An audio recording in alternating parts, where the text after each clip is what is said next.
Jordan Long here, and today I'm going to talk about people who say they want unlook.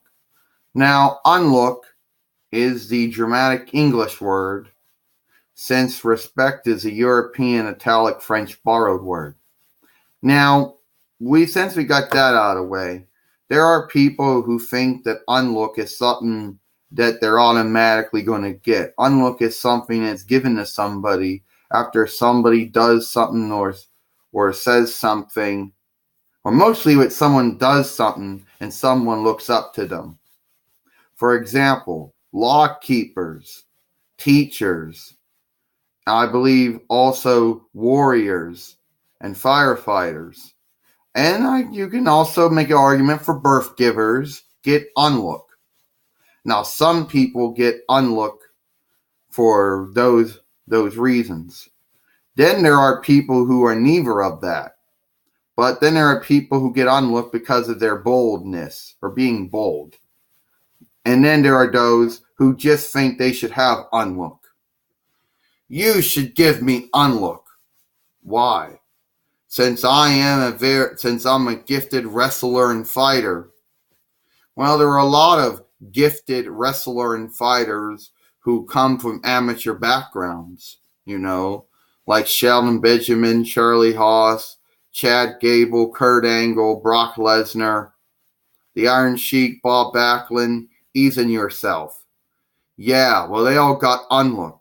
Well, they all got unlook from people for what they did in the ring, from how they, that's basically where they got their unlook from.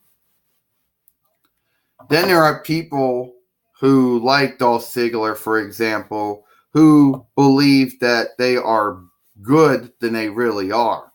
I mean, it's okay to believe in one's God-given gifts or one God-given skills or but it's a whole nother thing when you actually believe that you are good than everybody else in that particular area. When you start believing that you are good than everyone else in one particular area, and Dolph Ziggler's case being a wrestler, being a fighter, then that's when the problem happens. That's when it's a problem. Don't get me wrong, you are good. But you claim to be good than everybody else around you as a wrestler, as a fighter. It's okay to believe in yourself, but when you get to the point where you actually think that you're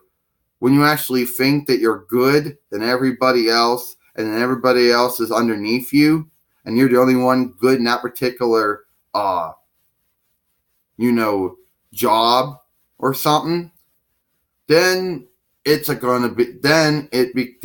predicament. Yeah, says you. It is.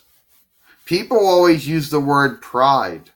But if pride is a borrowed word or a Germanic English word or a borrowed word, but it always refers to someone believing way too much in themselves. It's okay to believe in yourself, to be proud or happy with one's gift that God has given them.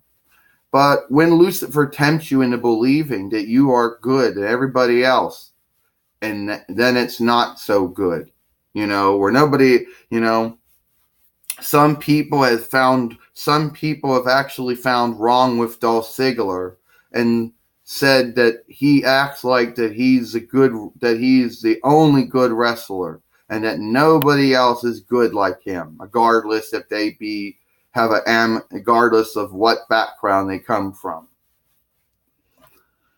Dolph, you're good, but so are other people. You're not the only gifted wrestler or fighter that's ever been in WWE. And I have named a lot of wrestlers who have come through WWE and have had a wrestling or fighting background. And you're not the only one. Well, I'm the only one that doesn't get unlook. Well, why does somebody unlook you when you don't want to give them unlook? Unlook is a two-way thing here. For someone to unlook you, you must unlook them. And since you choose to not unlook anyone, people choose not to unlook you. So I know what you're thinking. Why should I be giving anybody wisdom? I've only been alive for 34 years of my life so far, and I can't have any wisdom 33 years or 34 years. So what wisdom would I give anyone? I could be giving them fraudulent wisdom. But I do know that you don't have, depending how young or how old one is, you should never ever get to the point where you actually think you're good than everybody else. I mean, it's okay that you're good, but when you start believing that you are the good and nobody else is, then there's a problem. Well, then there's the predicament. I'm Jordan Long, and I'll see you later.